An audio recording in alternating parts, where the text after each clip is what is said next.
दोस्तों आज हम लोग देखने वाले हैं फर्स्ट ऑर्डर रिएक्शन और हम देखेंगे आरएनएस इक्वेशन और कुछ पीवाईक्यूज। आपको अगर सेपरेट पीवाईक्यू चाहिए तो वो मैंने अलग से अपलोड कर रखे हैं। ओके, इसमें मैं कुछ ही पीवाईक्यू कवर करूँगा।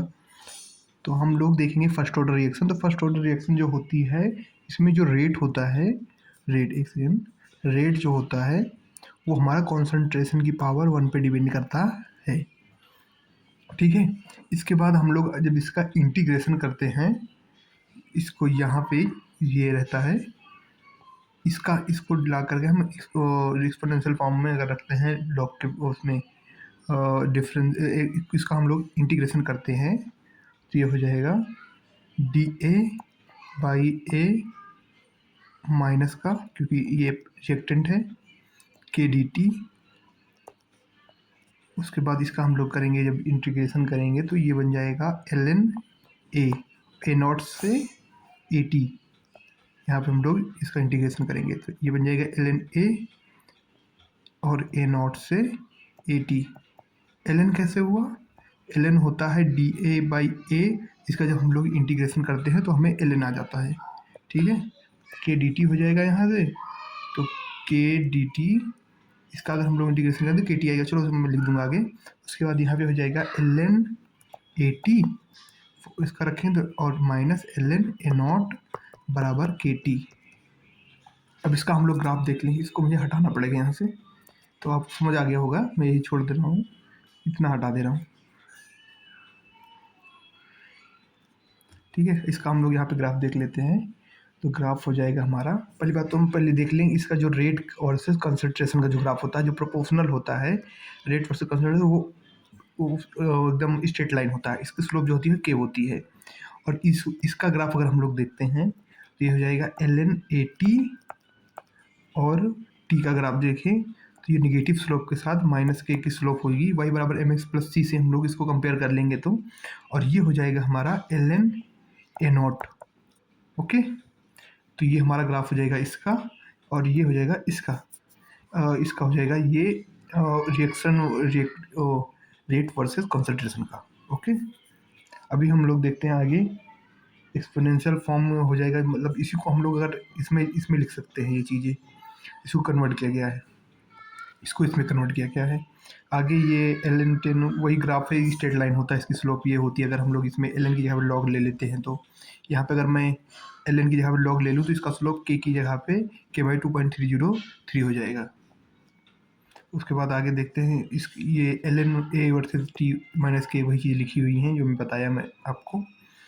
आगे हम देखेंगे हाफ लाइफ। हाफ लाइफ इसका जो होता है कंसंट्रेशन पे डिपेंड नहीं करता है, ए की पावर 0 हो जाती है हाफ लाइफ के लिए।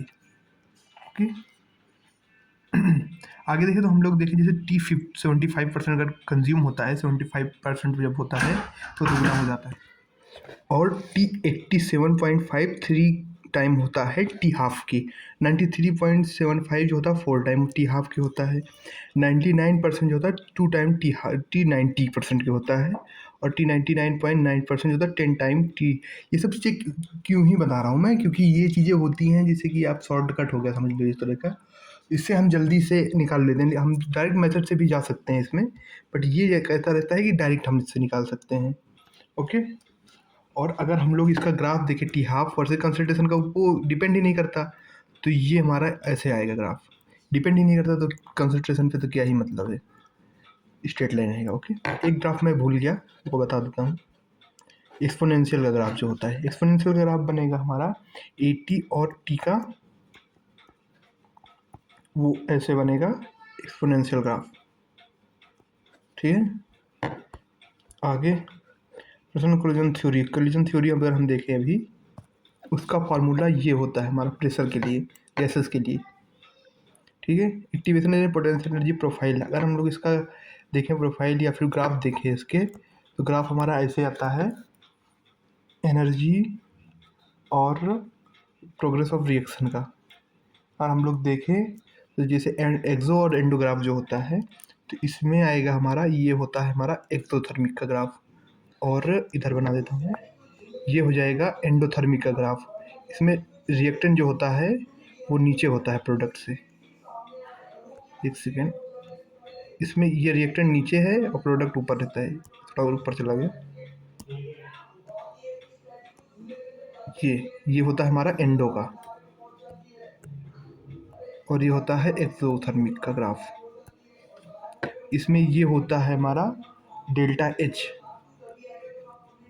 हीट, और ये होती है ई ए ऑफ फॉरवर्ड रिएक्शन का, ये होता है बैकवर्ड का, ठीक है। और ये इनके बीच का गैप जो होता है डेल्टा एच होता है। ये फॉरवर्ड का है डेल्टा एच, और जो रिएक्टेंट और प्रोडक्ट के बीच का होता है उसको हम बोलते हैं डेल्टा एच, और ये होता है प्रोडक्ट का डेल्टा एच। मतलब ये देखो, ये होता है डेल्टा एच ऑफ प्रोडक्ट, और ये होता है डेल्टा एच ऑफ फॉरवर्ड का। और इसके बाद ये बैकवर्ड हो गया, फॉरवर्ड हो गया, और जो ये इन दोनों की रिएक्टेंट और प्रोडक्ट के बीच का जो गैप होता है उसको हम लोग रिएक्शन का बोलते हैं डेल्टा एच। ओके, आगे देखते हैं प्रपोज बाई, ये सारी चीज़ें हैं, कभी कभी पूछ लेते हैं हम लोग। उसका threshold energy, minimum energy reactant molecule must possess for a reaction to occur. Activation energy मैंने बताई ही। उसके बाद एक्सोथर्मिक एंडोथर्मिक का ये ग्राफ है, ये चीज़ें होती हैं लिखी हुई है जो मैंने बताया। उसके बाद हम कुछ देख लेते हैं, Maxwell Boltzmann temperature dependence and organic equation.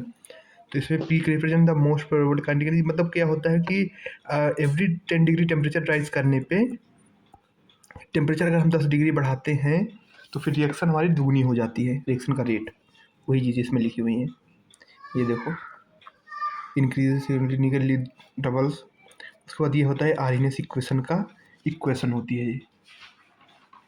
उसके बाद इसके हम लोग ग्राफ भी देख सकते हैं, अभी आगे देखते हैं। उसके बाद log 10, ये वाला फार्मूला बहुत यूज होता है, बहुत सारे PQ आ रखे हैं इसके ऊपर।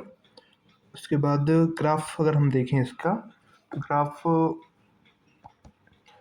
ln k log 10k लिख लेते हैं हम लोग, log 10k वाला बनाते हैं चलो। उसके बाद 1/t का ग्राफ, वो स्ट्रेट लाइन निगेटिव स्लोप के साथ आता है।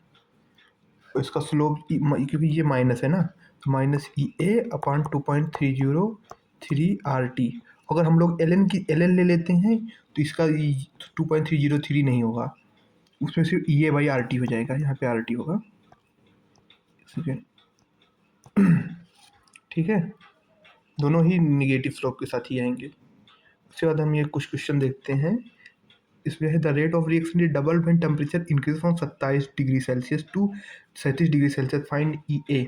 इसकी हमें EA वैल्यू कैलकुलेट करनी है, तो हम यहाँ फार्मूला पर रख देंगे log 10k बराबर EA/2.303 RT की जगह ये है T, मतलब ये फार्मूले पर रख के हम लोग कैलकुलेट कर लेंगे फार्मूला बेस से। और तब फार्मूला बेस ही क्वेश्चन आती हैं ज़्यादातर, इसकी दिमाग ज़्यादा लगाने की जरूरत नहीं, सिर्फ फार्मूले में पुट करो, आंसर लो। Temperature of reaction increases from 10 degree Celsius to इतना, how many temperature rate increases. मैंने बताया था कि हर 10 डिग्री पे हमारा दुगनी हो जाती है रिएक्शन, तो ये इसमें 10 टाइम्स, मतलब ये 10 से 20 गया, 20 से ऐसे करके हम कैलकुलेट कर लेंगे, तो हमारा 2 की पावर 9 टाइम्स हुआ, तो वही चीज़ें हम लिख लेंगे। उसके बाद निकाल लेंगे 512 टाइम्स इंक्रीज हुई है, ठीक है।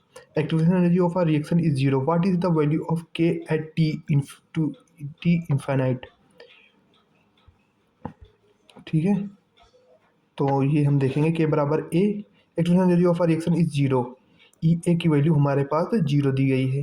What is the value of a k at t equal to infinite, अच्छा इनफाइनाइट पे हमें बताना है इसकी वैल्यू, फार्मूला में रख के हमारा ये आएगा k बराबर a, फार्मूला मतलब ये वाले फार्मूला log 10, ये वाला नहीं है, ये वाला होगा, ये वाला, इसमें रख लेंगे हम इसकी वैल्यू, तो हमारे पास निकल आएगा k बराबर a। टी की वैल्यू इनफाइनाइट रख देंगे तो फिर 1/0 होता है इनफाइनाइट, मतलब वही चीज़ रख देंगे, निकल आएगा आंसर हमारा, ठीक है। के बराबर है। मैं, आप सोच रहे होंगे कि ये सब लिखा लिखा है तो बता दे रहे हैं, तो हमारे पास टाइम बच रहा है, इससे हमें जल्दी जल्दी रिवाइज कराऊँ ताकि जल्दी हो जाए, टाइम कम लगे और आपका रिवाइज भी हो जाए, और क्वेश्चन भी देख लेंगे आप तो एग्जाम में सही रहेगा। ठीक, थैंक यू।